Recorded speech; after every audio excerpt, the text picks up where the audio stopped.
जय गुरुदेव। आज सहारनपुर मोहल्ला गरीब ब्लॉक नंबर 2 से ये जो गाड़ी आप मेरे पीछे देख रहे हैं, उसका पूरा ब्यौरा मेरे साथ तीरथपाल दास जी आपसे हम जानेंगे। ये जो आप गाड़ी ले जा रहे हैं, ये क्या कार्यक्रम है, क्या प्रोग्राम है, आप हमारे दर्शकों को बताएं। सभी को जय गुरुदेव, धन गुरुदेव। यहाँ मोहल्ला गरीब मुल्क नंबर 2 से हमारी सर्व समाज की ओर से ये पंजाब के बाढ़ पीड़ित जो परिवार हैं उनकी सहायता के लिए यहाँ से खाद्य सामग्री हमारे सभी परिवारों की ओर से ये जा रही है, जिसमें आटा, चावल, चीनी, तेल सभी के सहयोग से यहाँ मोहल्ला गरीब मुल्क नंबर 2 से जा रहा है। और मैं सभी का धन्यवाद करता हूँ जिन्होंने इसमें बढ़ चढ़ के हिस्सा लिया है। और मेरा सर्व समाज से, पूरे भारत के लोगों से निवेदन है कि पंजाब हमारा गुरुओं की कर्मस्थली है। धन नानक देव जी, धन गुरु रविदास जी, इनकी कर्मस्थली पर आज संकट आया है, तो हमारा भी एक फर्ज बनता है कि हम मानवता के नाते मानवता की सेवा करते हुए अपना कर्म करके धर्म लाभ उठाएं। जय गुरुदेव, धन गुरुदेव, सतनाम सतनाम। ये देखिए, लोग अभी भी दान देने के लिए आ रहे हैं। जो जिसकी इच्छा, जिसकी जितनी सामर्थ्य है उसके अनुसार लोग दान दे रहे हैं। सभी संगत गाड़ी के अंदर बैठी हुई है।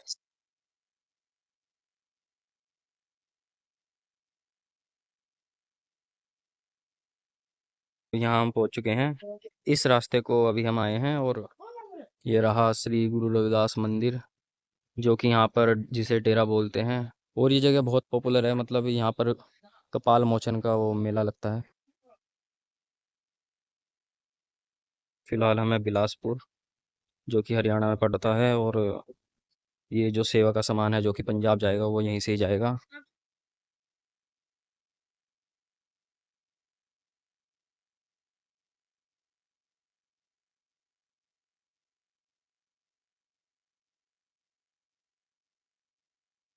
प्रसाद के तौर पर हमें ये चाय मिली है। पानी पिया और उसके बाद अभी ये चाय पी रहे हैं, प्रसाद।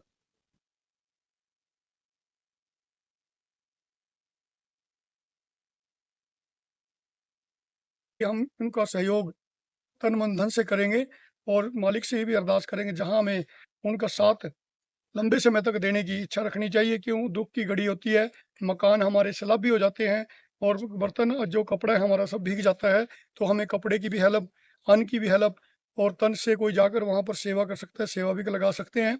तो पंजाब के अंदर जो है पीड़ा आई, और हिमाचल मंडी के अंदर ये पीड़ा आई, और भी हमारे हरियाणा के कुछ गाँव हैं, वहां पर भी हम जाकर पूछते हैं कि भाई कोई दिक्कत हो तो बताए।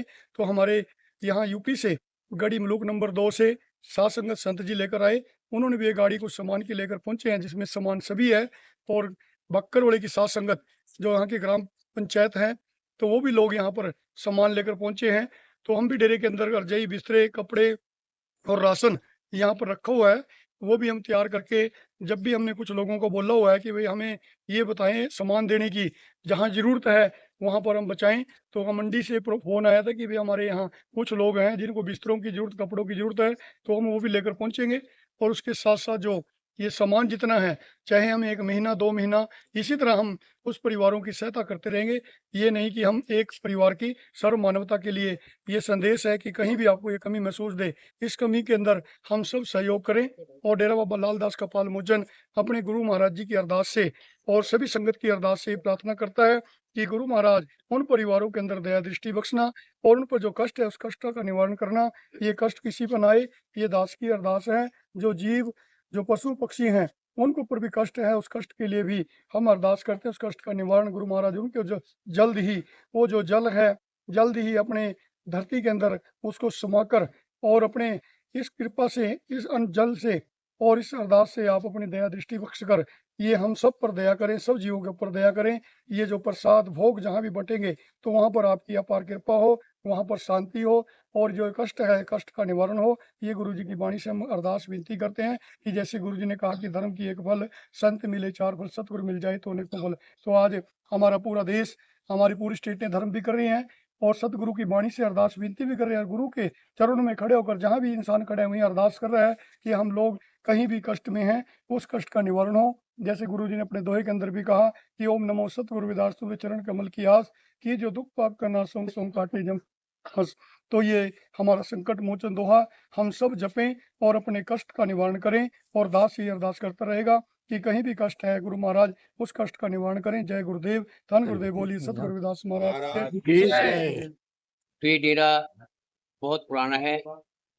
कभी जब सतगुरु रविदास जी महाराज कुरालगढ़ जाने के लिए पैदल यात्रा कर रहे थे, तो यहाँ पे जंगल ही जंगल थे। ये तपोभूमि बोलती थी, तपोवन थे। तो गुरु रविदास जी महाराज यहाँ पे 2 रात ठहरे अपनी संगत के साथ, और यहाँ पे उन्होंने पानी की व्यवस्था की। तो एक खड्डा मार के उसमें पानी निकाला, जो आज भी अमृत कुएं के नाम से प्रसिद्ध है, जिसका जल दूर दूर से लोग आते हैं और अपनी बीमारियों का निवारण करते हैं। तो उनके बाद समय चलता रहा। कुछ समय बाद यहाँ पे बाबा लालदास जी आए, जिन्होंने यहाँ के इस जगह को साफ करके यहाँ पे एक छान बनाई। उस छान में अपना निवास किया, और उन्हें बकरियां पाली, बकरियों का पालन पोषण करते थे। फिर गायें पाली, उनसे अपना गुजारा करते थे। और गांव में आसपास जो गांव हैं, उनसे वो जाके भिक्षा मांग के लाते थे और अपना गुजारा करते थे। तो ऐसे चलते चलते यहाँ पे जो साल में कार्तिक मास में मेला लगता है गुरुपुरों का, तो उस मेले पे बहुत दूर दूर से दुनिया आती है। तो यहाँ पे जब छान देखी कि यहाँ पे कोई संत रहता है, तो यहाँ पे लोग आने जाने लग गए। पता लग गया कि ये जो संत है ये हमारे चमार जाति से संबंध रखते हैं। तो उनको देख के लोग यहाँ पे आने लगे। आते आते यहाँ पे बहुत मालिक का प्रचार होने लगा और लोगों के अंदर जागृति शुरू होने लगी। तो उन्होंने मालिक का प्रचार किया, और उनके साथ 5 संत और यहाँ पे आए, जिनकी यहाँ पे समाधि बनी हुई है। तो उन्होंने भी यहाँ पे सेवा की। सेवा करते करते उन्होंने यहीं पे अपने शरीर का त्याग किया।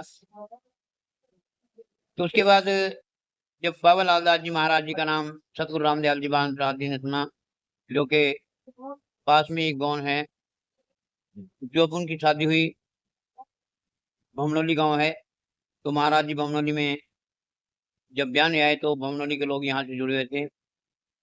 तो उनके साथ महाराज जी भी यहाँ पे आए। तो महाराज जी की मुलाकात बाबा लालदास जी से हुई। तो बाबा लालदास जी के पास एक पंजाबी का ग्रंथ था, जो कि हमारे यहाँ से कोई पंजाबी नहीं जानता, पढ़ नहीं सकता था। तो बाबा लालदास जी ने सतगुरु रामदयाल जी महाराज जी को दिखाया, क्योंकि सतगुरु रामदयाल जी महाराज पढ़े लिखे थे और सर्विस में थे। तो जब उन्होंने ग्रंथ को देखा, तो बाबा लालदास जी ने पूछा कि आप हिंदी जानते हो? तो सतगुरु रामदयाल जी महाराज कहने लगे कि हाँ, मैं हिंदी जानता हूँ और पंजाबी भी जानता हूँ। तो उन्होंने ये सेवा बाबा लालदास जी ने गुरु रामदयाल जी महाराज जी को सौंप दी कि बच्चा आप ऐसा करो, इसका हिंदी में अनुवाद करके एक ग्रंथ तैयार करो, जिससे कि हमारे यहाँ के लोग उसको पढ़ सकें। तब सतगुरु रामदयाल जी महाराज जी ने उस ग्रंथ को लिया और ग्रंथ ले जाके जो अम्बाला सर्विस करते थे, वहां पे अपनी ड्यूटी भी करते रहे और उस ग्रंथ का अनुवाद भी करते रहे। कुछ समय में 5-7 साल लगे, तो उन्होंने एक ग्रंथ तैयार किया जिसका नाम है श्री गुरुदास दीप ग्रंथ।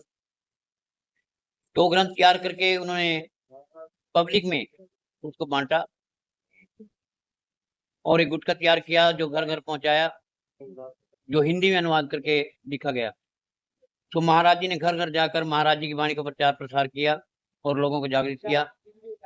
तब से हमारे लोगों को पता लगा कि सतगुरु रविदास जी महाराज जी की वाणी हम तक पहुंची है और वो पढ़ पढ़ के लोग जागृति में आए।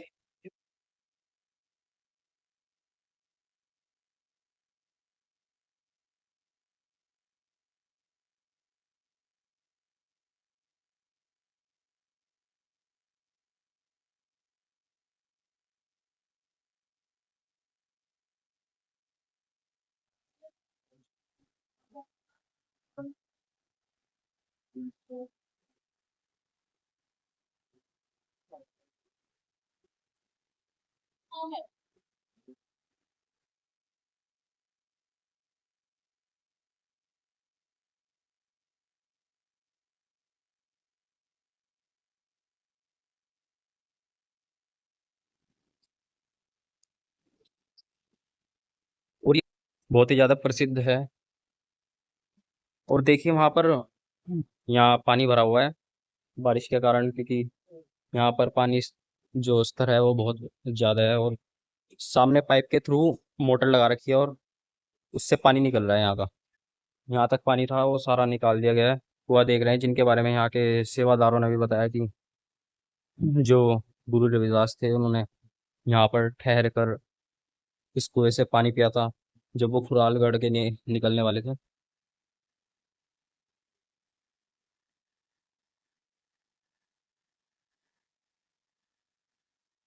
ये देखिए अभी भी इसमें पानी है। इसकी गहराई तो पता नहीं कितनी होगी। ये मोटर लगा रखी है यहाँ पर,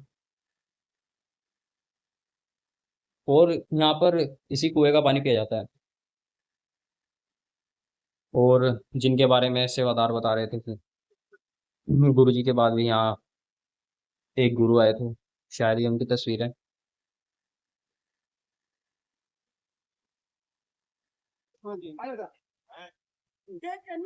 ये जो यहाँ के गुरु जी हैं डेरे के, जो यहाँ पर पूरे की जिम्मेदारी लेते हैं, वो यहाँ पर सम्मान करते हुए